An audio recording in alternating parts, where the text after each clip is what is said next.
שבוע טוב לכם, אזרחי ישראל. הערב אני שמח לבשר לכם בשורה גדולה. ישראל נמצאת במוקד של פרויקט בינלאומי חסר תקדים, פרויקט שיחבר תשתיות בין אסיה לאירופה. החיבור הזה יגשים חזון רב שנים, שישנה את פני המזרח התיכון, את פניה של ישראל, והוא גם ישפיע על העולם כולו. החזון הזה מתחיל בהודו, עובר דרך איחוד האמירויות, ערב הסעודית, ירדן, ישראל, ומגיע לאירופה. אני מברך על ההודעה שנמסרה היום על ידי ארצות הברית, הודו, ערב הסעודית, האיחוד האירופי, איחוד האמירויות, וכן צרפת, איטליה וגרמניה. הם הודיעו על השקתו של מיזם פורץ דרך לפיתוח מסדרון כלכלי מהודו דרך המזרח התיכון לאירופה. ואני שמח לבשר לכם, אזרחי ישראל, שהמדינה שלנו, מדינת ישראל, תהווה צומת מרכזי במסדרון הכלכלי הזה. מסילות הרכבת שלנו ונמלי הים שלנו יפתחו שער חדש מהודו דרך המזרח התיכון ועד לאירופה, וגם בחזרה, מאירופה להודו, דרך ירדן, ערב הסעודית ואיחוד האמירויות הערביות.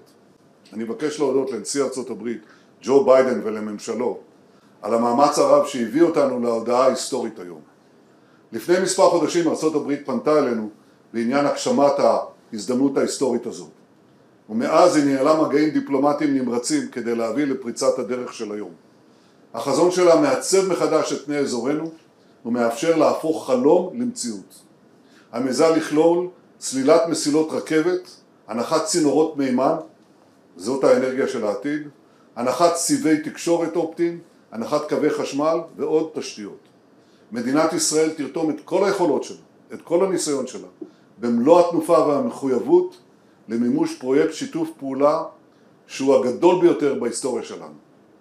כל משרדי הממשלה יונחו על ידי להירתם להגשמת החזון הזה. אני הטלתי על המטה לביטחון לאומי במשרדי לרכז את עבודת המטה הלאומית וגם לתאם תיאום הדוק עם ארצות הברית ומדינות אחרות כדי שהחזון הזה יהפוך למציאות בהקדם האפשרי. היום הזה הוא יום בשורה לכל אזרחי ישראל, בשורה שמובילה אותנו לעבר עידן חדש של השתלבות ושיתוף פעולה אזורי ועולמי, ייחודי וחסר תקדים. יחד נעשה ויחד נצליח.